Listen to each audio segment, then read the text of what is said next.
Hey everyone, welcome back to the channel. So here's another deck profile for you guys today. This time it's on Crystal Beast. Crystal Beast is easily like one of my favorite decks from the GX era, simply because like I just love the art designs behind them. And Jesse Anderson was a pretty cool character. But yeah, ever since we got the structure deck, this deck just got a lot better.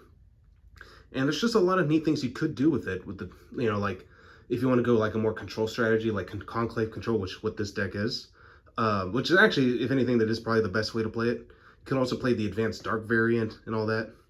And honestly, with the Cashier losing a Rice Heart, this deck, well, actually against Cashier, I never really had too much issues because, like, since the gimmick of Crystal Bees that when they're destroyed, you have the option of putting them on the Spell and Trap card zone. But yeah, like one thing I was just like the reason why I delayed this deck a little bit was because I was actually expecting Dimensional Shifter to get banned, and actually it's still at 3. So you know what? I figured let's go ahead and just build, just show you guys what I came up with this time around, and yeah, let's go and get started. All right, so the main deck is 42 cards. Starting off with 3 copies of Crystal Beast Sapphire Pegasus. Obviously, it's your main starter.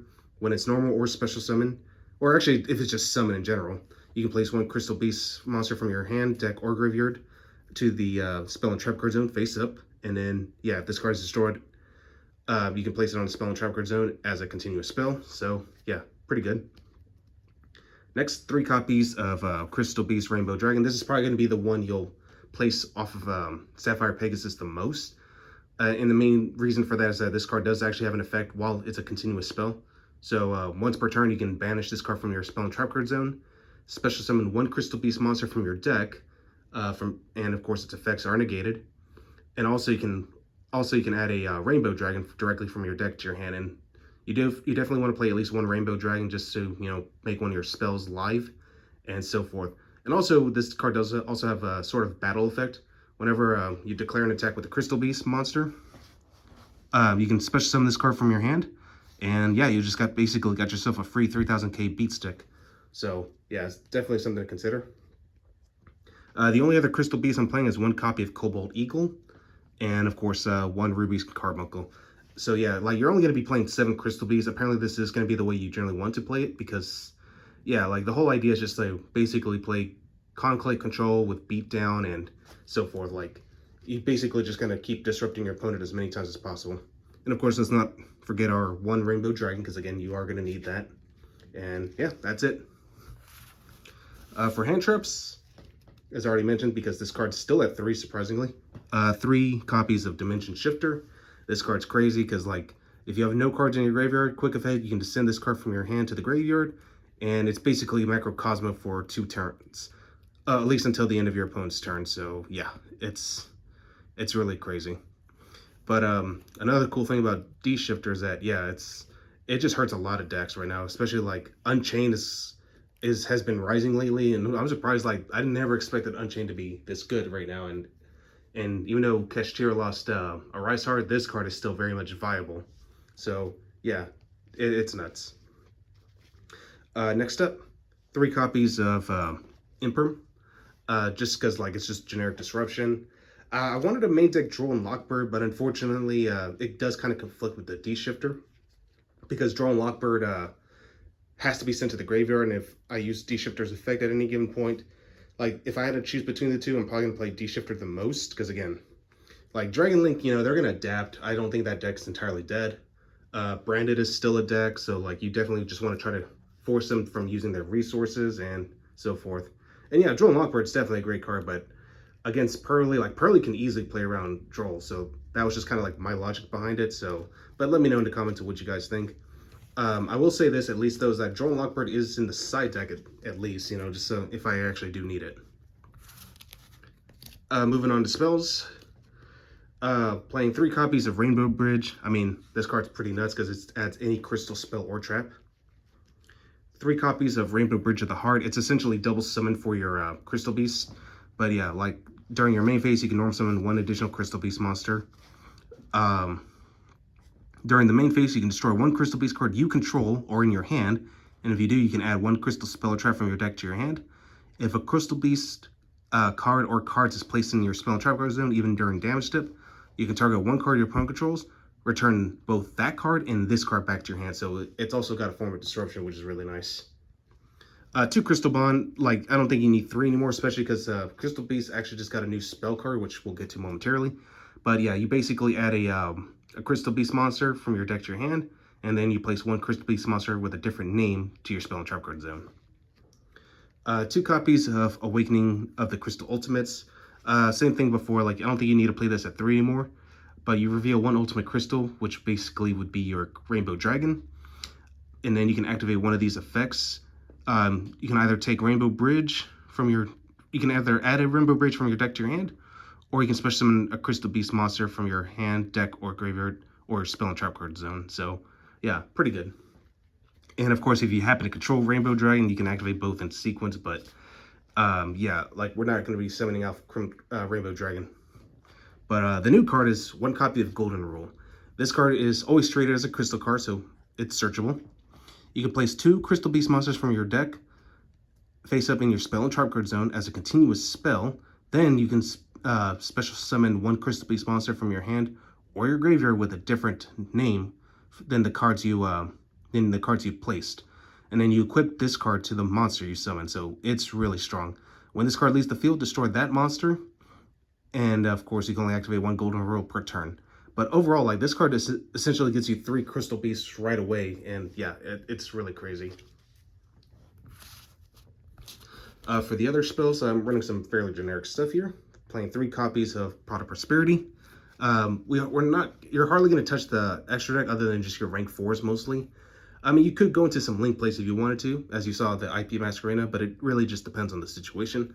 But yeah, Prosperity is really nuts, and you'll see like which cards I usually play in the extra deck, just because like you're gonna be playing a lot of toolbox cards. But I like the fact that you get to dig 6 cards into your deck and pick whatever you want, and yeah, you basically just kick off with it. 2 Book of Moon. It's pretty versatile right now, especially for disruption, because like if you're going against like a very synchro heavy deck, you can book their tuners or whatever, and yeah, they just can't go into a synchro play. Against like an Xyz matchup, like Pearlies, you know, they can't go into an Xyz summon. It doesn't work too good against the fusion decks, but again, like, not too bad. And again, like, if you just want to just have something for generic disruption, yeah, this is the card for you.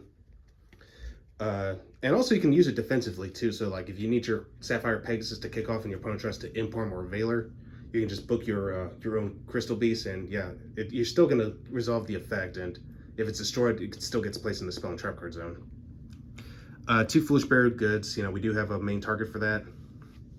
1 Called By, and my little spice, Necro Valley, because, you know, Necro Valley just hurts so many decks too, so yeah, definitely something to play. Well, it's definitely something worth playing. For traps, 2 copies of Crystal Miracle. It's a counter trap, you know, when a spell, trap, or monster effect is activated, you can pop 1 Crystal Beast monster you control, negate the activation, and destroy that card. This card also has a pretty cool graveyard effect. You can banish this card, place 1 Crystal Beast from your hand, deck, or graveyard face up in your spell and trap card zone as a continuous spell. And yeah, pretty strong. For additional control tools, you know, I am playing 2 copies of Tikaboo. Tikaboo is just really good. It's not too good against Branded because they do play multiple types, but against like trying to remember the deck, against Pearly, actually, like Pearly, they're mostly what, Beast or something like that, so definitely a strong card against them. Like just any like deck that just runs like the same type, it's pretty devastating, and it's easy to side out too. So like against the Branded matchup, again, easy to side this card off. Against the whatchamacallit, actually Kashtira is still playable this upcoming format too. Like, I know they say like a Rise Heart killed the deck, it really doesn't. I've seen like they can still do the that Shangri-La lock, and they do play different types, so just bear that in mind. But yeah, like I said, like this card can come up and can be pretty annoying to deal with if your opponent's just not prepared for it.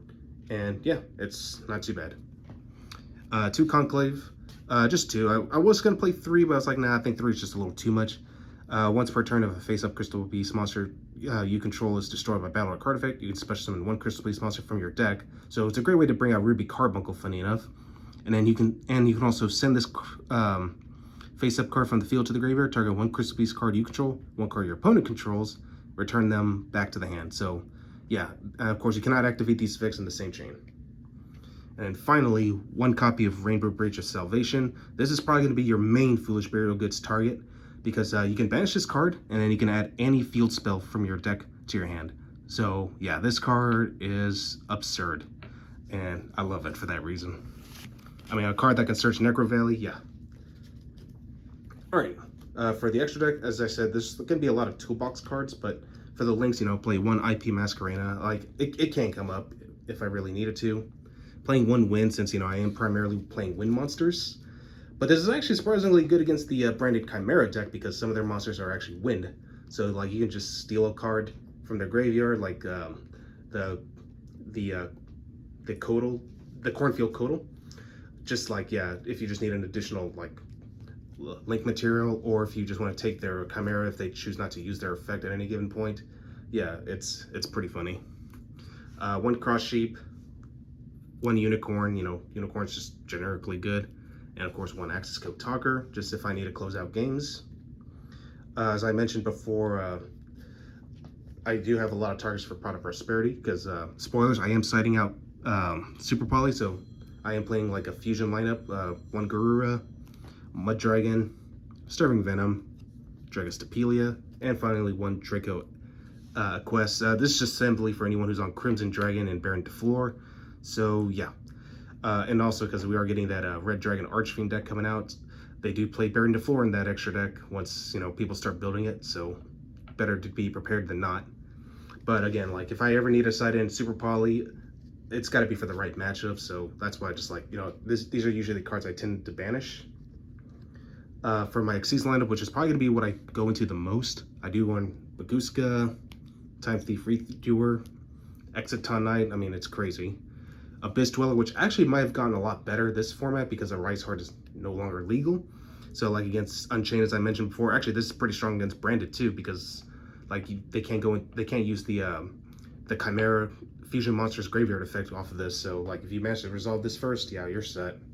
And of course, 1 Zeus. And, you know, just a good blowout card overall. All right, let me get these out of the way. For the side deck, I decided to try a slightly different approach.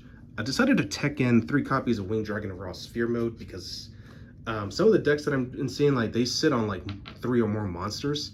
And Sphere mode, like, yeah, it does eat up your normal summon, but considering that we do play Rainbow Bridge of the Heart, we get an additional normal summon anyway. So this card could actually be pretty good in this strat. So I wanted to try it out, and so far it's working for me. I did mention I decided to side out Troll and Lockbird.